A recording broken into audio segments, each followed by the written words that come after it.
Nyonya Lan pernah menjadi permata di ibu kota. Para penyair menulis sajak tentang rambutnya yang dikatakan segelap malam tanpa bulan dan sehalus sutra terbaik dari Suhao. Namun waktu adalah pencuri yang tidak bisa dihalangi oleh kunci apapun. Suatu pagi, Nyonya Lan duduk di depan cermin perunggunya. Pantulan itu menunjukkan seorang wanita yang masih cantik, tetapi pinggiran masa mudanya mulai terkikis. Tangannya gemetar saat dia mengambil sisir gadingnya. Di sana, di tengah riam hitam pekat itu, dia melihatnya, sehelai kawat perak, sehelai uban. Itu hanya satu. Tetapi bagi Nyonya Lan itu tampak seperti retakan pada vas porselin yang sempurna. Itu adalah awal dari akhir. Dia mencabut sisir gading itu dengan sentakan napas yang tajam. Rasa sakit menjalar di kulit kepalanya. Tetapi rasa takut di hatinya jauh lebih besar. Dia berusia 30 tahun. Di lingkungan istana yang kejam, itu berarti dia sudah memasuki senja. Dia melempar sisir gading itu ke seberang ruangan. Benda itu menghantam dinding dan retak.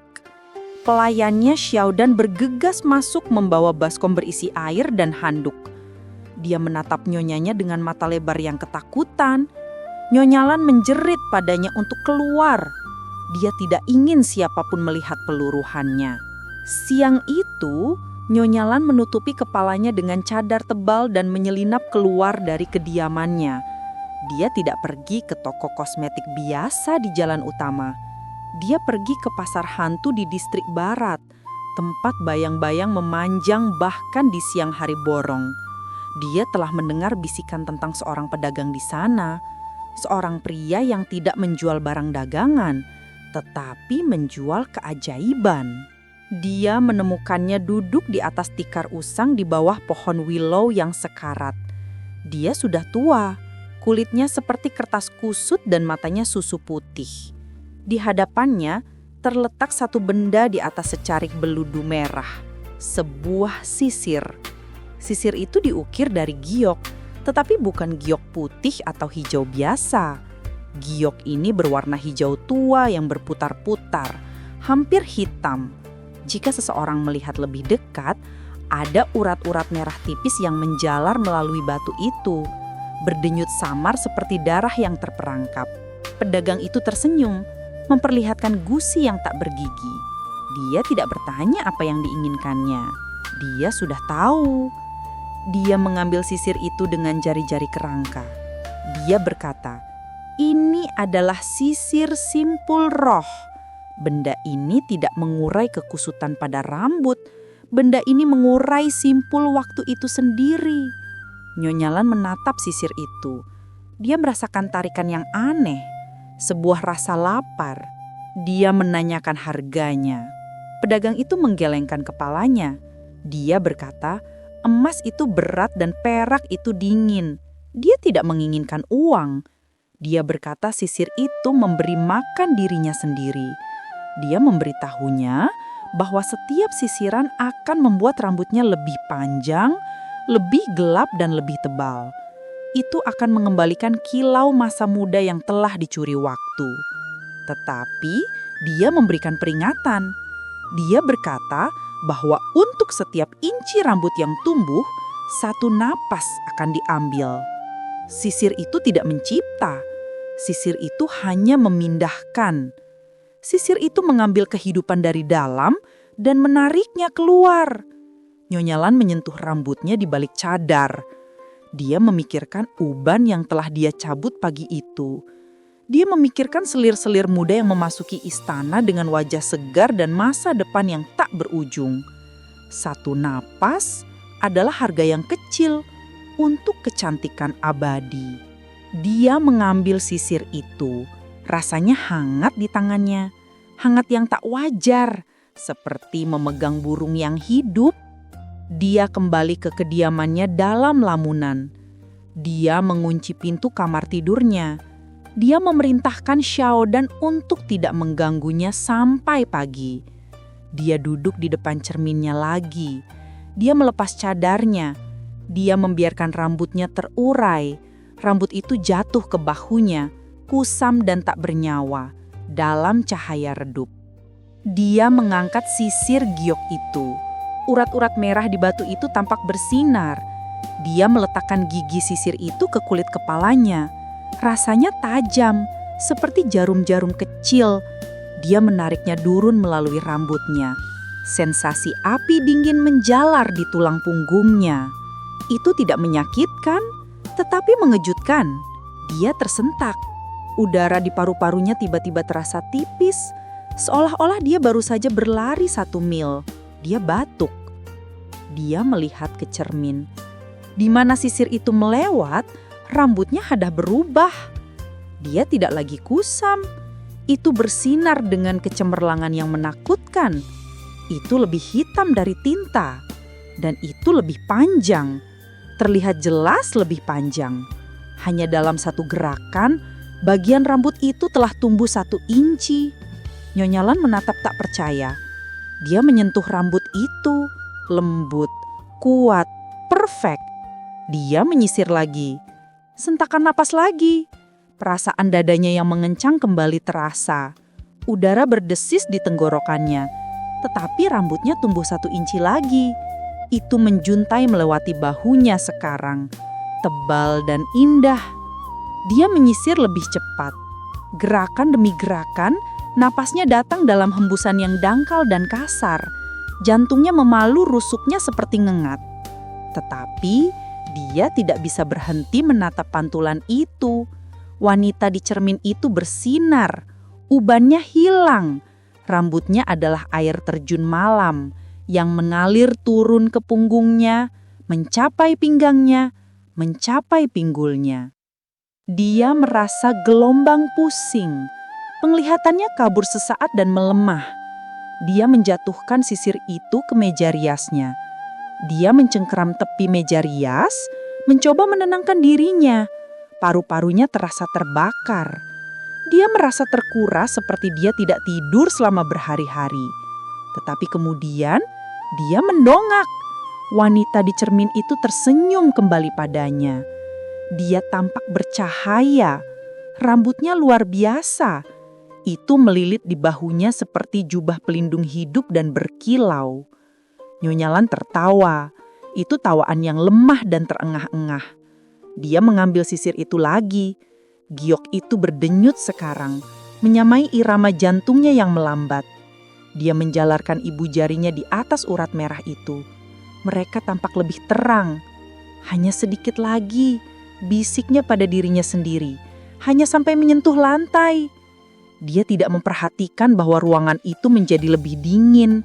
Dia tidak memperhatikan bahwa bayang-bayang di sudut ruangan tampak condong mengawasinya. Dia hanya melihat rambut itu, rambut indah dan lapar. Di luar pintu, Xiaodan mendengarkan. Dia mendengar suara menyisir yang berirama, dan dia mendengar nyonyanya terengah-engah mencari udara.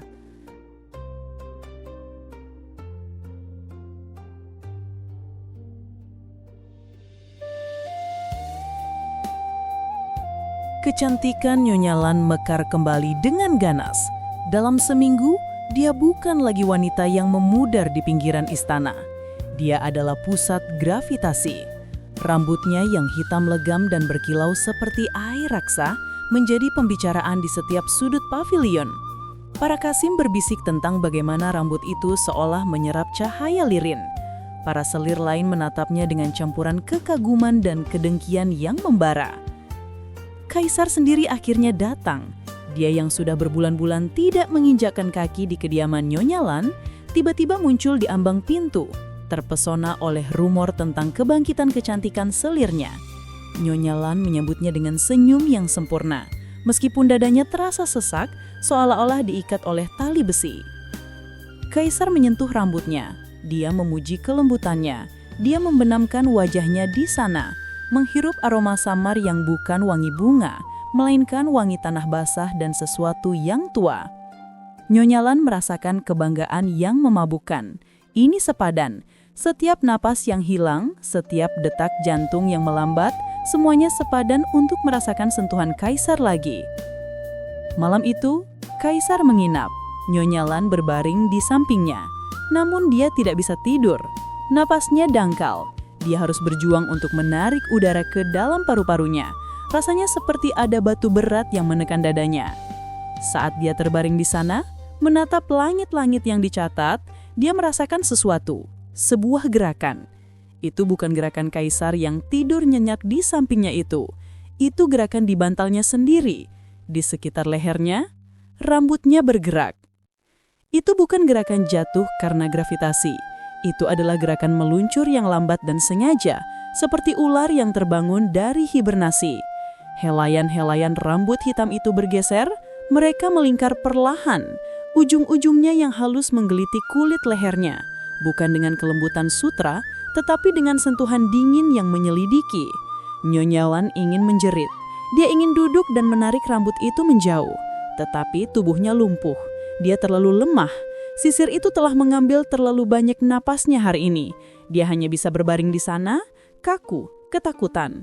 Saat rambutnya sendiri membelai lehernya, menyusuri garis rahangnya dan perlahan merayap ke arah wajah Kaisar, ujung rambut itu berhenti tepat di atas hidung Kaisar, mengambang, menunggu, seolah-olah sedang mendengarkan napasnya, atau mungkin menghirupnya.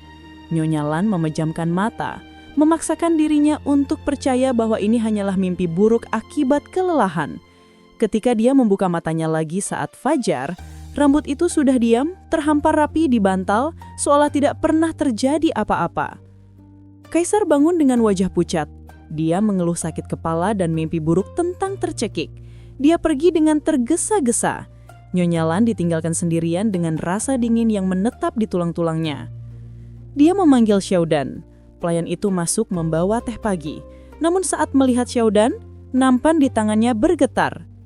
"Nyonya, apakah Anda baik-baik saja?" tanya Xiaodan. Suaranya gemetar. "Kenapa kau bertanya begitu?" bentak Nyonya Lan. Suaranya serak dan lemah.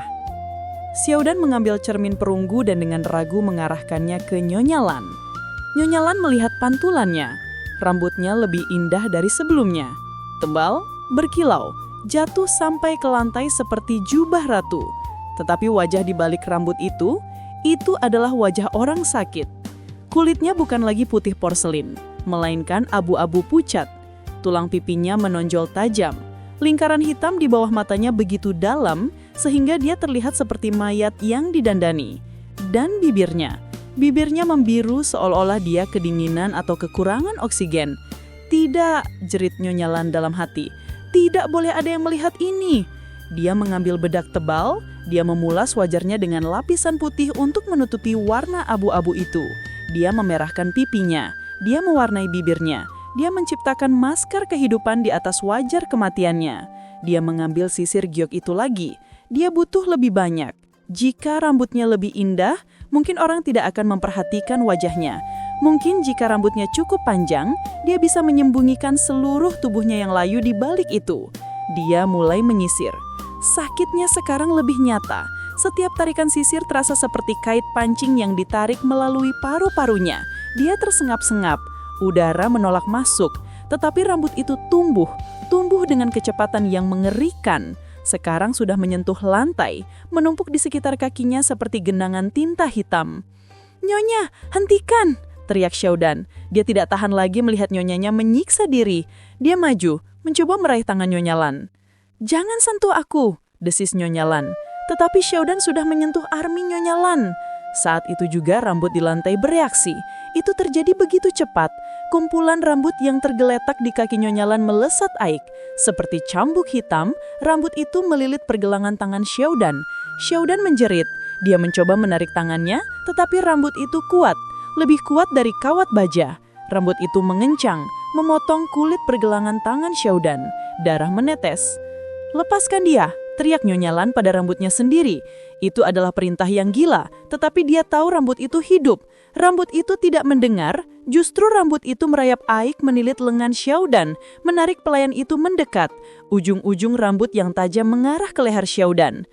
Sisir itu, Nyonya Lan menyadari, sisir giok di tangannya berdenyut panas. Urat merah di dalamnya menyala terang. Sisir itu mengendalikan rambutnya. Dengan sisa tenaga terakhirnya, Nyonya Lan melemparkan sisir itu ke tempat tidur. Seketika itu juga, rambut itu jatuh lemas. Cengkramannya terlepas. Xiaodan jatuh ke lantai, menangis memegangi tangannya yang berdarah. Nyonya Lan berdiri di sana gemetar, napasnya berbunyi seperti peluit rusak. Dia menatap rambutnya yang kini diam, tidak berbahaya di sekelilingnya. Dia menatap darah Xiaodan di lantai. Dia menyadari sesuatu yang mengerikan. Rambut itu tidak hanya memakan napasnya, rambut itu lapar akan darah. Dan sisir itu adalah jantung dari monster yang sedang dia tumbuhkan di kepalanya sendiri. "Keluar," bisik Nyonya Lan pada Xiaodan. "Keluar dan jangan kembali. Kunci pintunya dari luar." Xiaodan lari ketakutan, meninggalkan Nyonya Lan sendirian dengan monster itu. Nyonya Lan menatap sisir di pentap, dia harus membuangnya, dia harus memotong rambut ini. Dia mengambil gunting jahit dari laci mejanya. Dia mengambil segenggam rambut hitam itu. Dia mengarahkan gunting. Klang! Gunting itu patah. Bilah besinya patah saat mencoba memotong helai rambut itu. Rambut itu tidak tergores sedikit pun. Itu bukan rambut manusia. Itu adalah sesuatu yang lain, sesuatu yang abadi, sesuatu yang tidak bisa dihancurkan oleh logam biasa. Nyonya Lan tertawa histeris, tawa tanpa suara, karena dia tidak punya napas untuk tertawa keras. Dia terperangkap. Dia terikat pada parasit yang indah ini. Dan parasit itu baru saja mulai makan.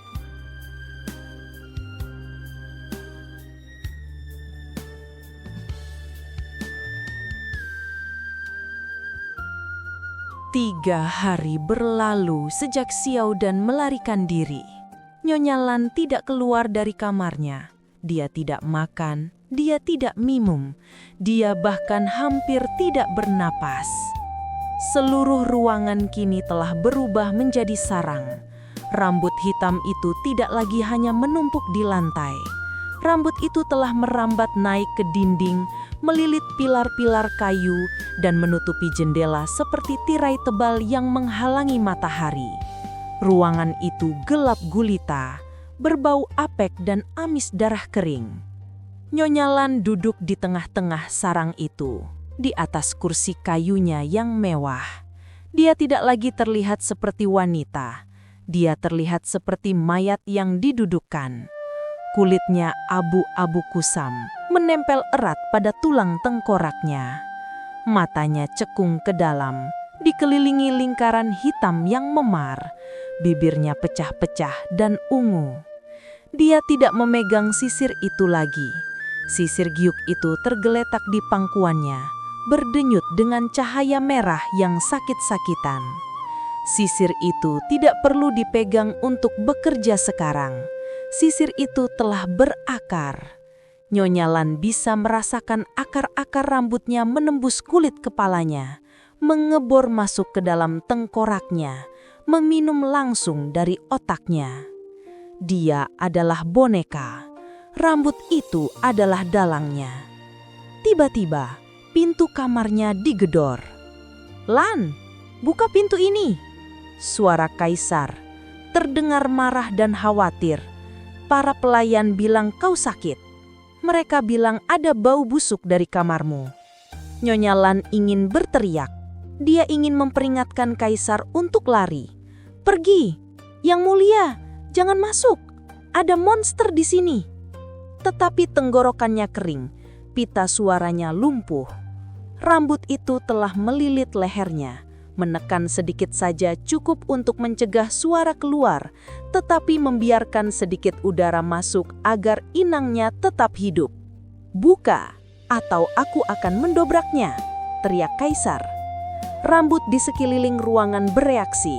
Helayan-helayan yang menempel di dinding terlepas, mendesis seperti ular yang terganggu. Mereka berkumpul di depan pintu, membentuk barikade hitam yang tebal. Nyonya Lan melihatnya dengan ngeri. Rambut ini melindungi dirinya sendiri.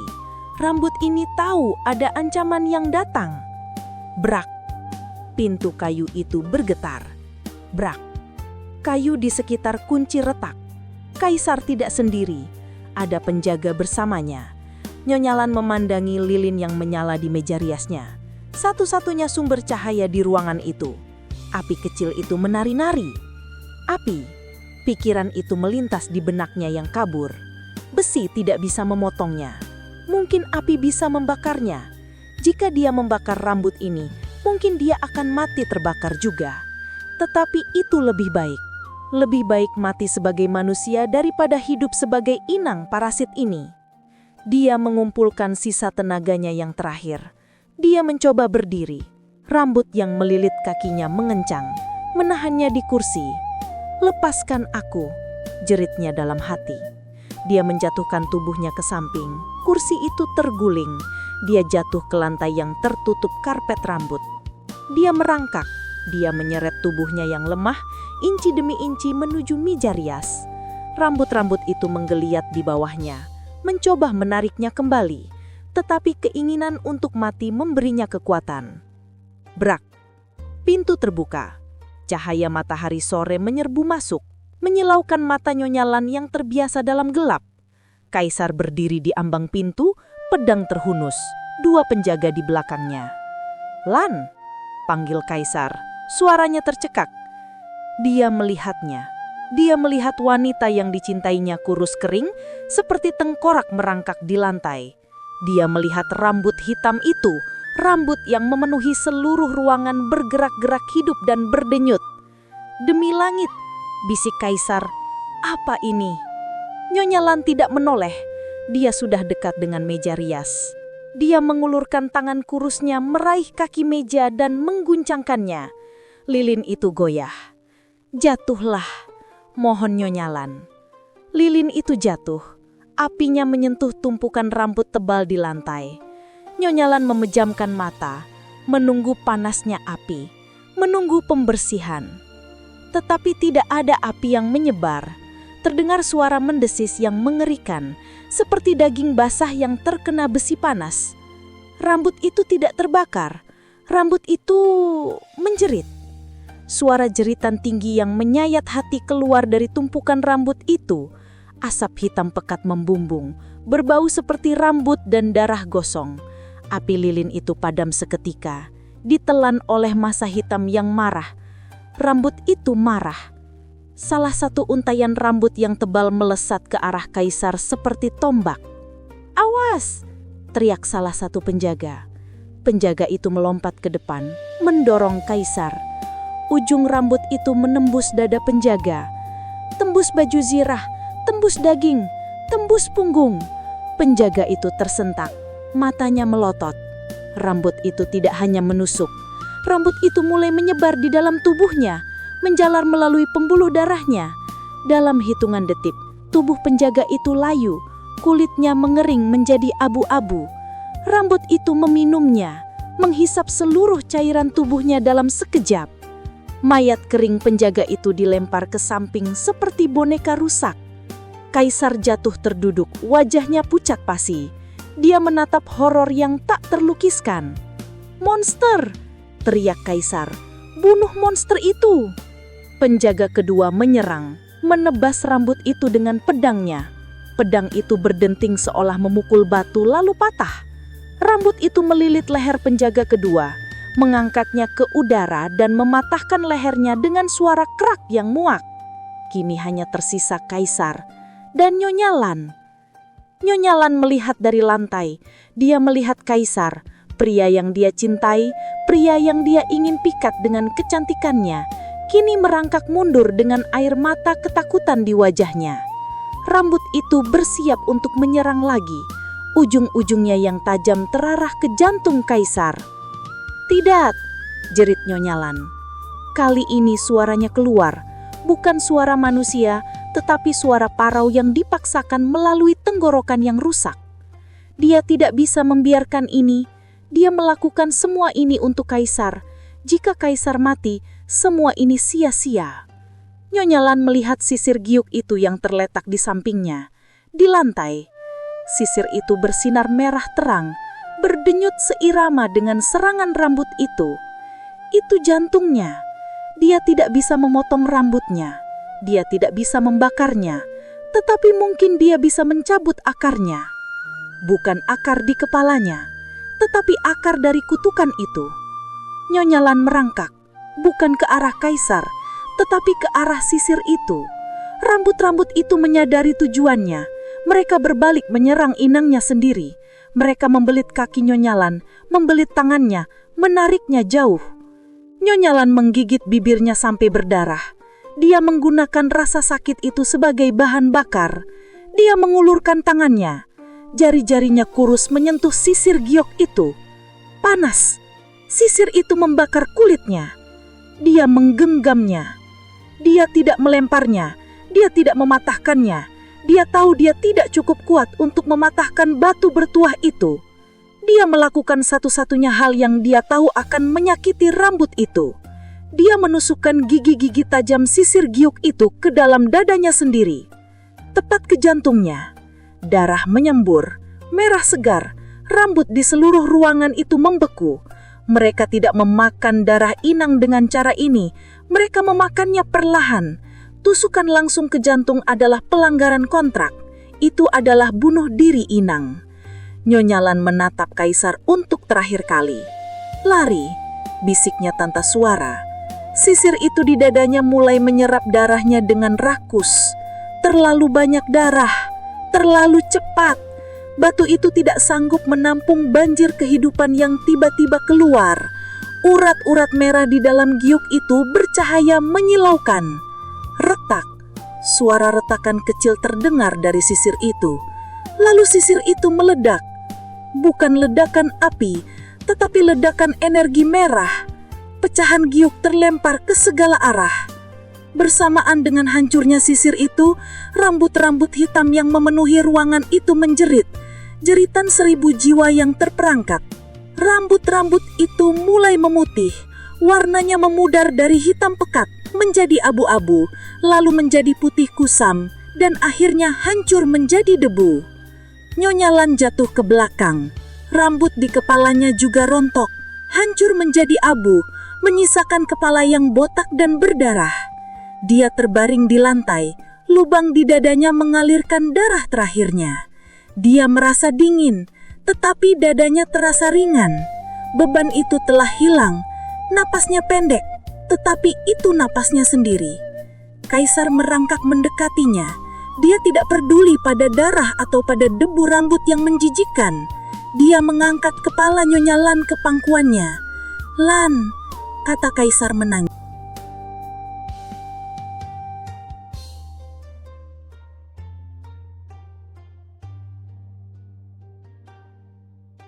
Pemakaman Nyonya Lan dilakukan secara tertutup.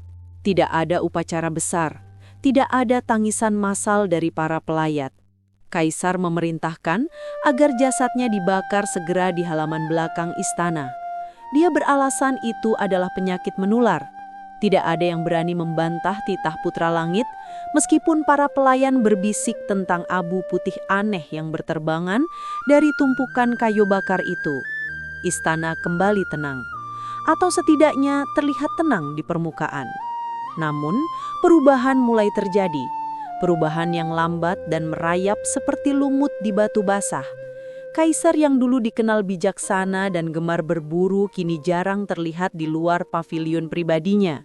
Dia membatalkan semua pertemuan pagi dengan para menteri. Dia mengusir para selir lainnya.